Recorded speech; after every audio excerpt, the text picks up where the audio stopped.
ऐचौड़ा combo गांव में कल्की धाम के अंदर एक भव्य मंदिर बनाया जाएगा जो कल्की नारायण का मंदिर होगा और उसका शिलान्यास करने के लिए प्रधानमंत्री नरेंद्र मोदी और यूपी के मुख्यमंत्री योगी आदित्यनाथ कल यहां पर पहुंचेंगे। कल्की धाम के बनने के बाद जो सिनेरियो होगा उसके बारे में बताया जा रहा है कि ये एक धार्मिक पर्यटन स्थल के रूप में डेवलप होगा और उसको लेकर जो विकास की रूपरेखा है वो भी तैयार कर ली गई है। लेकिन पॉलिटिकल सिनेरियो क्या होंगे, यहाँ पर जो चीज़ें घटित हो रही हैं उसका यहाँ के पॉलिटिकल समीकरण पर क्या असर पड़ने वाला है, इसके बारे में बात करेंगे। बीजेपी के महामंत्री हैं अमरोहा के, हमारे साथ अभिनव कौशिक जी। सर ये बताइए कि कल इतना बड़ा कार्यक्रम है, सबसे पहले तो ये जो पुण्य धरा है इसके लिए कितना बड़ा ये अहोभाग्य है? देखिए, पूरे क्षेत्र के लिए, अकेला संभल ही नहीं, आसपास के क्षेत्र के लिए बल्कि पूरे मंडल के लिए एक बहुत सौभाग्य का दिन है कि कल की भगवान पहले ऐसे भगवान होंगे जो अवतरित होने से पहले जिनका धाम बनाया जा रहा है। तो ये हम सब के लिए, पूरे क्षेत्रवासियों के लिए बड़ा सौभाग्य का दिन है। और दूसरा, प्रधानमंत्री मोदी जी के द्वारा उसका शिलान्यास हो रहा है, ये और सौभाग्य की हम सब लोगों के लिए बात है। तो हमारे क्षेत्र में बहुत खुशी का माहौल है इस चीज़ को लेकर, ये बहुत अच्छा कार्य हो रहा है।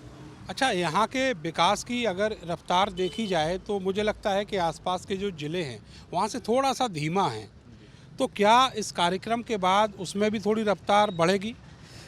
देखिए, ऐसा है, ये सीटें बीजेपी हारी थी पिछली बार, मुरादाबाद मंडल की सारी सीटें बीजेपी हारी थी। लेकिन इस कार्यक्रम के द्वारा मोदी जी के यहाँ आने से 2024 में ये सभी सीटें भाजपा जीतेगी और ऐसा एटमॉस्फेयर बन के आया है, क्योंकि पूरे क्षेत्र में एक ऐसा माहौल बन के आया है कि कल्की धाम के शिलान्यास कार्यक्रम से ही मुरादाबाद मंडल की सारी सीटें प्रभावित हो रही हैं और भारतीय जनता पार्टी इन पर जीत दर्ज करेगी। तो निश्चित रूप से इस क्षेत्र का विकास भी आगे बढ़ेगा। ये माना जाए कि आचार्य प्रमोद कृष्णम जो पीठाधीश्वर हैं वो काफ़ी भाग्यशाली साबित होने जा रहे हैं बीजेपी के लिए। नहीं, देखिए, भाजपा एक ऐसी पार्टी है जो सबका साथ सबका विकास के नारे के साथ काम करती है और आचार्य प्रमोद कृष्णम जी धर्म का काम कर रहे हैं। जो धर्म का काम करेगा, भारतीय जनता पार्टी उसके साथ खड़ी है। ये कांग्रेस की विचारधारा है जो कभी राम को झुटलाते हैं, कभी दूसरी चीज़ों को झुटलाते हैं। प्रमोद कृष्णम जी प्रधानमंत्री जी से मिले तो उन्हें मिलने का ही इतना बड़ा उन्हें पाप कर दिया कि उनका निष्कासन कांग्रेस ने कर दिया। लेकिन भारतीय जनता पार्टी धर्म के काम करने वालों के साथ हमेशा है। तो ये कल माना जाए कि जो मंच वहाँ सजाया गया है प्रधानमंत्री और मुख्यमंत्री की मौजूदगी में और हजारों संतों की मौजूदगी में, कल उनके बीजेपी ज्वाइनिंग का भी ऐलान होगा। देखिए, इस बारे में तो मैं अभी कोई टिप्पणी नहीं कर सकता, लेकिन वहाँ हजारों संत उपस्थित रहेंगे और लाखों लोग, मुझे लग रहा है पूरे मुरादाबाद मंडल से पूरे क्षेत्र की जनता लोगों में उत्साह देख के लग रहा है कि लाखों लोग कल मोदी जी को सुनने वहाँ पहुँचे हैं और इस कार्यक्रम से, मोदी जी के उद्बोधन से इस मुरादाबाद मंडल की 6 सीटों पर प्रभाव पड़ेगा।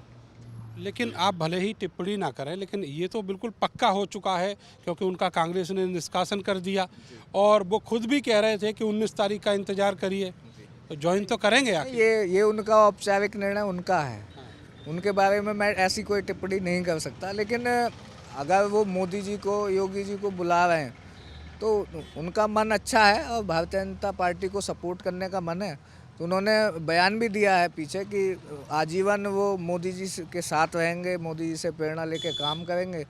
तो अच्छा मन है, तो उनका भारतीय औपचारिकता भर रह जाती है उनके बीजेपी ज्वाइन करने की। कुछ संगठन में कुछ सुखबुगाहट इस तरह की नहीं, ये निर्णय उनका है और भारतीय जनता पार्टी में वो आएंगे तो निश्चित रूप से भारतीय जनता पार्टी मजबूत होगी, क्योंकि कांग्रेस के बड़े नेता रहे हैं वो और क्षेत्र में भी उनका काफ़ी धार्मिक पीठाधीश्वर हैं, तो निश्चित रूप से भारतीय जनता पार्टी मजबूत होगी। बहुत बहुत शुक्रिया आपका। तो कल जब प्रधानमंत्री और मुख्यमंत्री यहाँ पर होंगे तो निश्चित तौर पर एक जो औपचारिकता भर बाकी है वो भी पूरी होगी और खुद आचार्य प्रमोद कृष्णम ये कह चुके हैं कि 19 तारीख का इंतजार करिए और उस दिन कुछ बड़ा धमाका होगा। कैमरा सहयोगी सानू के साथ मैं नरेंद्र, भारत समाचार, श्री कल्की पीठ, संभल।